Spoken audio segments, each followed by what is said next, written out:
I'm sharing advice that I wish I knew earlier in my HR career, so no gatekeeping here. This advice would have saved me years of trial and error. If you haven't subscribed to the channel just yet, I invite you hit the subscribe button, hit the notification bell so that you don't miss any videos that I drop about ways to grow your HR career on purpose and with purpose. When I first started in HR, I thought that just being nice and doing good at my job would be enough to get the recognition that I wanted or even promotions. But I learned the hard way. No, HR is a very unique field, and it takes more than being good at your job to get the recognition that you want. There were several times that I had these great ideas that I worked so hard on, and then I would come out and I would present it to the powers that be, so to speak, and I would get shot down because, again, it was not what the business was focused on right now, and it wasn't a priority. And so I felt like I wasted my time. I felt like I was, working above my station. And I had to realize that strategic visibility is a piece that I was missing at that point. When that happened, I really started to play small. And so my first piece of advice for you is to lead yourself well. Don't wait for recognition. Don't wait for a title to lead. Don't even wait for permission to be a leader. Again, leadership is not a title. Leadership is influence, nothing more, nothing less, right? So you want to make sure that as you are leading yourself, that you understand how to do your job well. You know how to make sure you're regulating your emotions. You know how to make sure you are confident in yourself, and you know yourself so well that no one else can rattle you. And that was for me one of the biggest things that I had to really come to terms with. I kept trying to do all these things externally to make myself feel like I mattered, feel like I belonged, feel like I was in the right position. And that was unnecessary. I was only proving myself that. So I have to make sure that as I'm talking to you right now, make sure that you're leading yourself well. And that starts with being very self-aware of what you bring to the table and being self-aware about where you want to go next in your career. So what does leadership look like for yourself? Leading yourself looks like managing your time well, managing your priorities, making sure you keep your commitments. If you say you're going to do something and you're going to have something delivered on a certain day, make sure that that thing's there. Because the number of times that you fail to meet the standards that you set for yourself and the standards that other people set for you as well, the number of times that you fail to meet expectations, you're diminishing your credibility each and every time. So again, leading yourself well, it really means just making sure you're showing up well, to make sure you are aware of what you need to do to make sure you're putting your best foot forward. My next piece of advice: build strategic relationships. Relationships matter a whole lot more than you might realize. And this might be true for all professions, all areas of the business, but specifically for HR, that is not a role that you can do in isolation. You cannot keep your head down. Even if you're a part of a team, you don't want to keep your head down and focus on only your work, because you need to understand how what you do is impacting other people, or how the work your department is producing impacts other departments. So again, building those relationships is really important, because again, it helps you to have those alliances. You never know when you're going to need them, and you never know how you're going to be able to pull from those buckets of good grace over the years. HR already can feel very isolating. When I was a department of one for several years before growing my team, it felt like I was on an island by myself. And so I know how you can feel in your role, again, whether you're on a department of one or whether you're not. You're in a department where you feel like the keeper of the secret, so to speak. You know a lot of things, and you know you really can't share a lot of it with everyone because it's a very confidential role, and that's completely fine.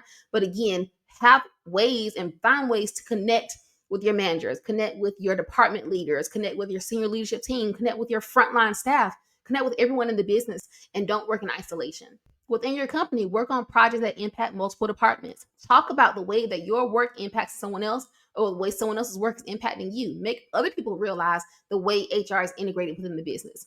But even outside of your company, find mentors, find peers, find other leaders that you admire, that you can connect with, that relate to you, whether they're in your industry or they're in your region. But just find different ways to build a network of supporters that's going to help support you as you grow your career. My next piece of advice: think like a strategic leader. Think about this. No one really knows what HR does outside of the people who work in HR, if we're really honest about it. The media does a horrible job of depicting what HR does.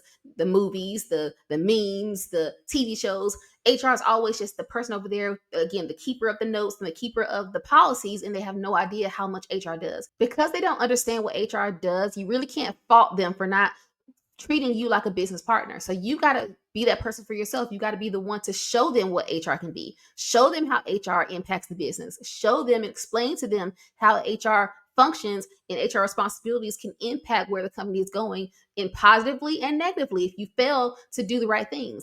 You don't want your HR department to be a cautionary tale. You want to be that shining example, so that when your leaders go into those meetings with other peers and CEOs, they can talk about the great things that they're doing in their company. the great things their employees are experiencing, so that can be something that a company touts and a great thing that a company can be proud of. Once you understand your company's goals and what's driving the business forward, then you can figure out what ways the work that you're doing in HR can come alongside and help to move the agenda forward. If this is resonating with you, hit that like button and let me know. And also, I'm curious, what do you think most people think HR does? Do you think people think HR does only hiring or only firing or only, benefits? Tell me in the comments, what do you think they think HR does? The next piece of advice I wish I knew before: do not hide behind the policies.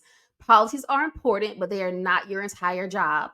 Policies are things that are just written on paper. Policies can change for any reason under the sun. Again, so nothing is written in stone.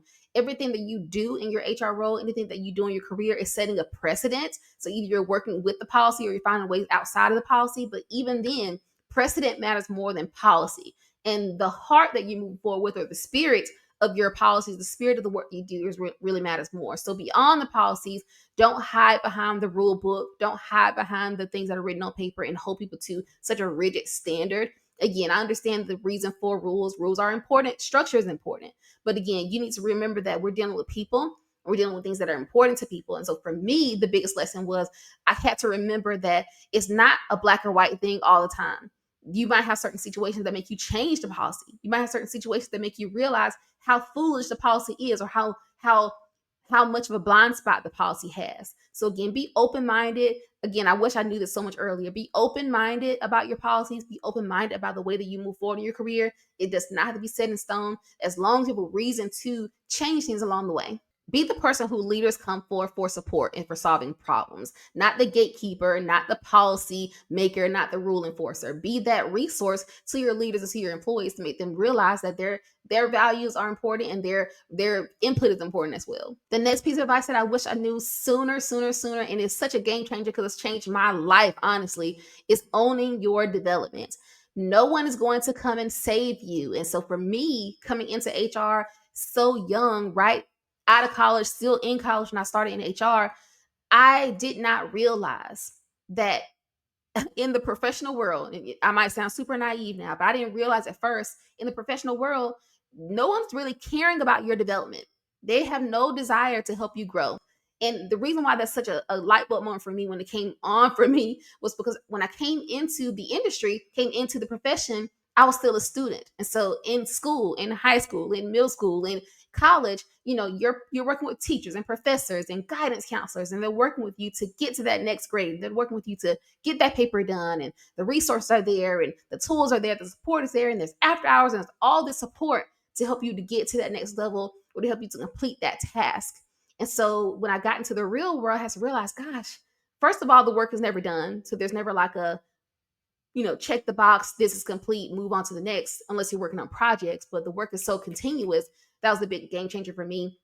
But in the middle of all that, I had to realize, if I want to learn something, if I don't know something, either I can continue to not know it, or I can figure out where I can go to learn the thing, whether it's a skill I needed, whether it's a technical skill or relationship skill, whether it's a leadership skill that I needed. I had to realize I have to go out and seek that information for myself, find those opportunities, and then make the case and decide, okay, if my company pays for it or not, am I still going to do this? Am I worth it? Am I not worth it?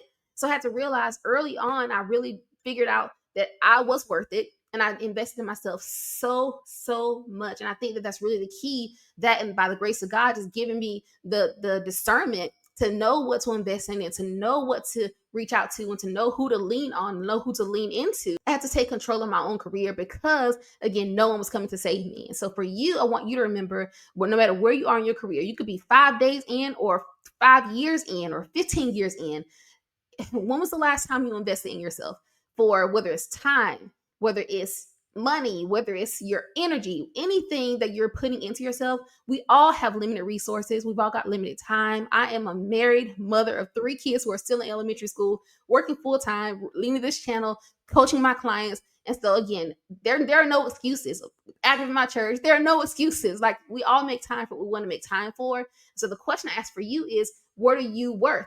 Like, are you worth it? And again, life is in seasons. So you got seasons for different things you want to focus on, and that's fine. But again, if your goal is to grow your career, because no one's coming to save you, you got to figure out what is that thing you need to develop. Is it a leadership skill? Is it a technical skill? Is it leaning into your SHRM membership that you're not logged into for years? Is it recertifying through HRCI? Whatever it is, but figure out ways to grow yourself on purpose if you've got goals that you want to reach. I'm so passionate about this because this all have been very game changing for me as I learned these lessons over the years, and I don't want you to make the same mistakes. I don't want you to spend the years of trial and error like I had to, wondering what's the right thing to do or what's the right thing to focus on. So again, if this has been helpful for you, hit that like button and let me know.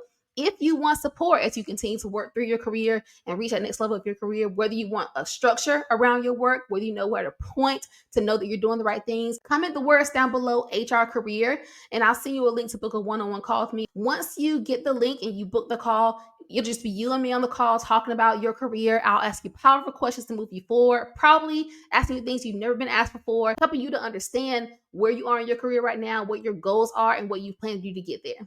Let me know in the comments, what's one thing you wish you knew earlier in your HR career? I'm really, really curious to see if there's anything that's going to resonate in the comments. As a leader, early on, I had to come to terms with the fact that my leader was not always around, whether they were just busy or in meetings or just unavailable. And so I had to figure out what I needed to focus on, again, through years of trial and error. So watch this video next to learn the lesson that I learned out of that experience and tell me what you think. Can't wait to see you soon. Bye.